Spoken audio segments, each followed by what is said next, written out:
The lobby floor was shining like glass. People walked fast. Phones rang. Heels clicked. Then a loud voice cut through the air. Mr. Kane shouted. Who left this mess here? He pointed at a small coffee spill near the glass doors. An old janitor, Eli, rushed over with his mop. I'm so sorry, sir, Eli said. His hands shook. I was just... Mr. Kane stepped closer. His expensive suit. His gold watch. His cold eyes. You were just what? He said. Sleeping in the storage room? People in the lobby stopped. They looked. Some laughed. Some looked away. I clean all night, sir, Eli whispered. Maybe I missed this spot.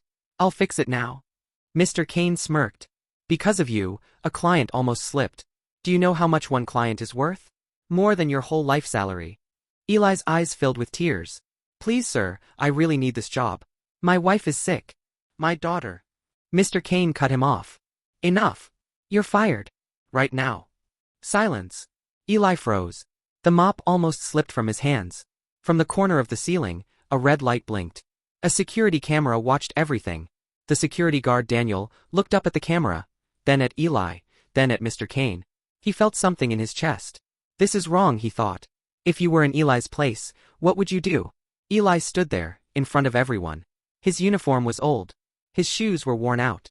Sir, please, Eli said softly. At least give me one more chance. Mr. Kane laughed. One more chance. He said. Do you think this is a charity? This is a billion-dollar company. He turned to the receptionists. Everyone listen, he said loudly. This building must look perfect. We don't need lazy people like him. Security, escort him out. The staff whispered. That's so cruel. He's been here for years. But Mr. Kane is the boss. What can we do? Daniel, the security guard, walked slowly to Eli. Eli, Daniel whispered. I'm sorry. I have to do my job. Eli nodded. His eyes were red, but he tried to smile. It's okay, Daniel, he said. I know. You're just following orders. He picked up his small metal bucket. His old mop. His bag with his lunchbox inside. As he walked to the exit, Mr. Kane called out. And don't you dare come back. People like you bring this place down. Eli paused for a second. He looked at the shiny floor. He looked at the big glass walls. He looked at the people who once said good morning to him, now staring at the floor. He wanted to shout. To defend himself. To tell the truth. But he swallowed his words. Stay calm, he told himself. God is watching. That's enough. At the glass doors, Eli turned to Daniel. Take care, brother, Eli said. And thank you for always saying hello to me. Daniel's throat tightened. He watched Eli walk out into the hot sun. Behind Daniel, the security camera's red light kept blinking. High above in the control room, rows of screens showed every corner of the building. On one of the screens the lobby scene played, Eli being yelled at, fired, humiliated. No one was watching, yet. Downstairs, Mr. Kane's phone buzzed. A message from his assistant, Grace. Reminder, important investor meeting at 4 p.m. They will review employee safety incident from last week. Mr. Kane smirked. That old story again, he said. Good thing we already blamed the janitor. Daniel heard that sentence. His heart dropped. Employee safety incident? Last week? He thought. Is this about that woman who fell near the elevator? He remembered that day. The woman in high heels. The wet floor. The panic. The way Eli had run faster than anyone. Something is not right, Daniel thought. He looked up at the security camera again. Whatever the truth is, it's all recorded. Daniel takes a deep breath and starts walking toward the security room, not knowing that what he's about to see will change everything. The security room was small and cool. Dark walls. Humming machines. Screens showing the parking lot, the lobby, the elevators, the rooftop. Daniel walked in. The younger guard, Mia, looked up. Hey, Daniel, she said. You look stressed. Everything okay? Daniel shook his head. Mia, he said. I need footage from last week. The day that lady fell near the elevator. Do you remember? Mia nodded. Yeah. Mr. Kane made a big deal about it. Said it was the janitor's fault. Daniel clenched his jaw. Exactly, he said. I want to see what really happened. Mia raised an eyebrow.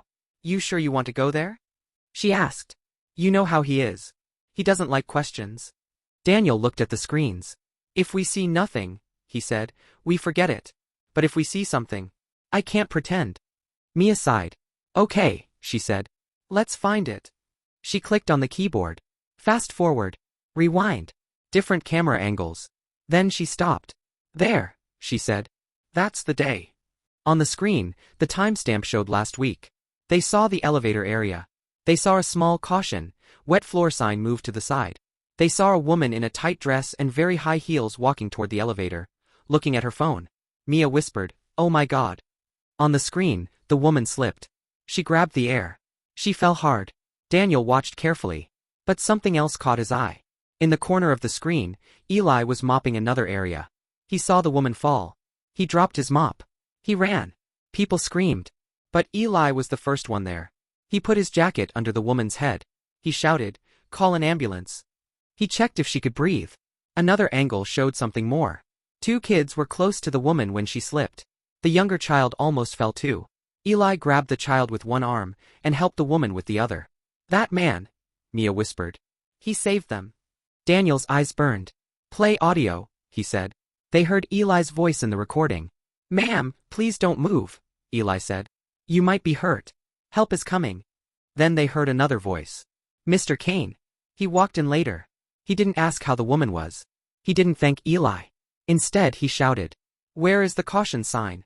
Why is the floor wet?" He yelled, "Eli, this is your fault." Eli tried to explain. "Sir, I put the sign. Someone moved it," he said. "I told the lady to be careful, but she was on her phone." Mr. Kane cut him off in the recording. "Enough," he shouted. "It's your job to keep this place safe. I'll handle this. You just keep quiet." Then the audio ended. In the security room, Daniel and Mia just stared at the screen. "So," Mia said slowly, "he blamed Eli, even though Eli saved them. He yelled at the hero. Fired him. And now the investors will see only his side." Daniel shook his head. "Not if I can help it," he said. Mia swallowed. "What are you going to do?" she asked.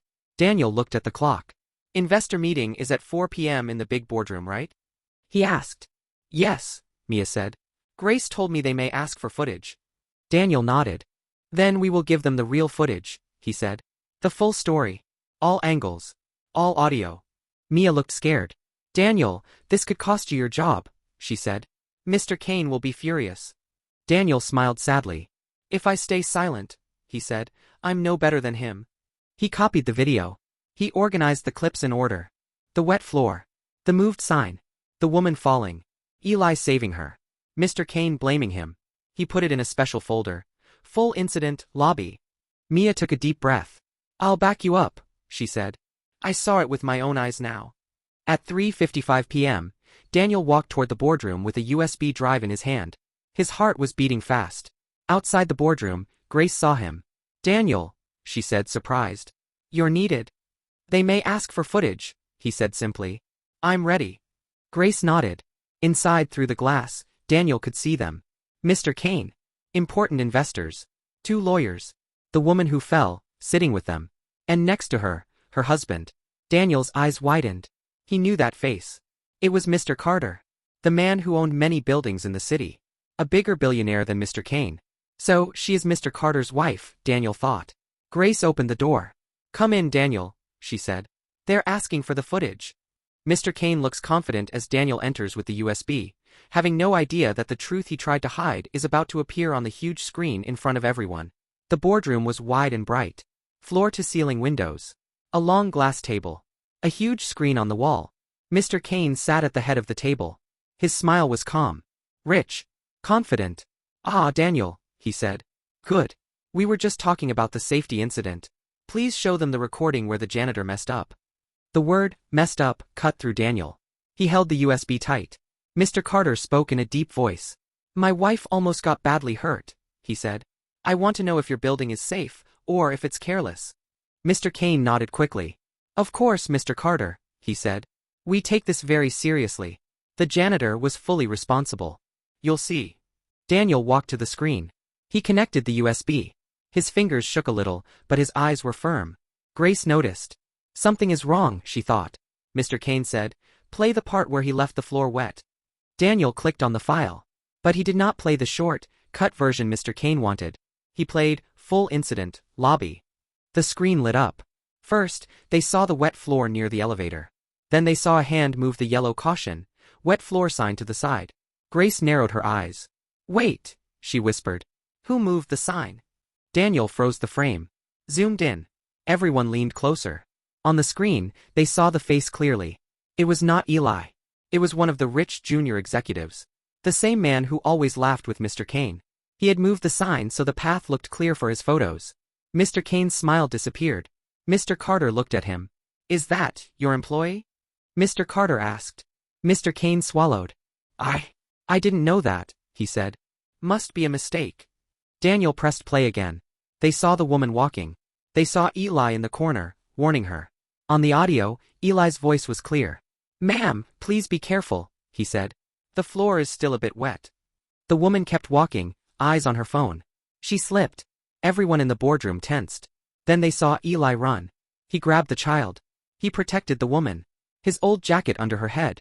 Mr. Carter whispered, That man, he saved my wife. And my son. They watched everything. Every second. Every word. Then came the part where Mr. Kane arrived in the recording. His voice filled the boardroom. Where is the caution sign? He shouted. This is your fault, Eli. They heard Eli try to explain. They heard Mr. Kane shut him down. They heard him throw blame on the janitor. Finally, the video ended with Eli standing in silence. Head down. Alone. The screen went black. The room was quiet. No one moved. Mr. Carter turned slowly to Mr. Kane. You blame the man who saved my family? He said quietly. You fired him? Mr. Kane's face turned pale. I was misinformed, he said quickly. The report said. The report you signed, one of the lawyers interrupted. Mr. Carter's wife spoke, tears in her eyes. I remember that man, she said. He kept talking to me, telling me to breathe. He held my hand till the ambulance came. I asked about him later, but no one answered. She looked straight at Mr. Kane. And you punished him for being a hero. Mr. Kane stood up. This is all a misunderstanding. I will fix it. I'll get him back. Daniel stepped forward. Sir, he said, looking at both men, you can't get him back. Mr. Kane snapped, Why not? Daniel took a deep breath. Because yesterday, you fired him in the lobby. In front of everyone. You called him lazy. You said people like him don't deserve to work here. Grace covered her mouth. God, she whispered. We all saw it. Mr. Carter stared at Mr. Kane. Is that true? He asked. Mr. Kane's shoulders dropped. He had no more excuses. Yes, he said weakly. I lost my temper. Mr. Carter slowly stood up. You didn't just lose your temper, he said. You lost your humanity. He looked at Grace. Find this janitor, he said. Eli, right? Bring him here. Right now if possible. Grace nodded quickly and rushed out. She called Eli many times. He didn't pick up at first. He was outside a cheap clinic, holding medicine for his sick wife. Finally, he answered. Hello. Eli said. Grace. Eli, she said, breathing fast. Please come to the building. To the boardroom. Mr. Carter wants to see you. It's urgent. You are not in trouble, just please come. Eli was confused. Why would a big man like him want to see me? He asked. You'll see, Grace said. Just come. Please. 20 minutes later, Eli walked back into the same building, as a visitor this time. His clothes were the same. But something in his walk had changed. He looked tired, but not broken. When he entered the boardroom, everyone turned to him. Mr. Kane could not meet his eyes. Eli stopped near the door. You called me? He asked softly. Mr. Carter walked to him. He held out his hand. Thank you, Mr. Carter said, for saving my wife and my son. You are a good man, Eli. Better than most people in this room. Eli's eyes widened. I just did what anyone would do, he said. No, Mr. Carter replied. Many would walk away. You didn't. He turned to Mr. Kane. Now you, he said coldly. You fired him. You lied on reports. You blamed the weak to protect the careless. This is not the kind of man I trust with my buildings. Mr. Kane's legs felt weak. Please, Mr. Carter, he said. Don't take your business away. I can fix this. I'll rehire him. I'll pay him more. Mr. Carter shook his head. You are not listening, he said. You are the problem. It's not about rehiring. It's about who you are. He looked at the lawyers. As of today, Mr. Carter said, I will be buying more shares in this company. Enough to change leadership. We need a boss with a heart, not just a wallet. The lawyers nodded. One of them said, We have already prepared documents. Mr. Kane panicked. You can't do this, he shouted. This is my company. Mia, watching from the door, whispered, "Karma." Mr. Carter turned back to Eli. "I want you to work here again," he said. "But not as a janitor, unless you want that. You know this building better than anyone. You know the people. I need someone loyal to manage safety and staff. Will you accept a job as building operations supervisor?" Eli's mouth fell open. "Supervisor," he repeated. "Me?" Daniel smiled. "You deserve it, brother," he said. Tears filled Eli's eyes. "I don't know what to say," he whispered. Thank you, sir. I will do my best. I promise." Mr. Carter smiled warmly. "I believe you," he said. All eyes turned to Mr. Kane. His power was melting in front of him. He walked slowly to Eli. For the first time, he looked small. I am sorry," Mr. Kane said quietly. "I was wrong. I judged you without listening. Please forgive me." Eli looked at him. He remembered the insults. The shame. The night he went home fired, wondering how he would buy medicine. His hands shook again. But this time, not from fear. From strength. "I forgive you," Eli said softly. "Not for you, but for my own heart. But remember this. People like me may be poor, but we are not trash." Mr. Kane's eyes filled with tears. He nodded. "I understand," he said. He walked out of the boardroom, alone. No one followed him. Eli stood in the center of the room. The once useless janitor. Now the respected supervisor. Daniel patted his back. Mia smiled. Grace wiped her eyes. In that room, the rich and the poor didn't matter. Only truth did. Never judge someone by their job or clothes. The person you humiliate today might be the one who saves you tomorrow, and the whole world will see who you really are when the camera of truth finally plays.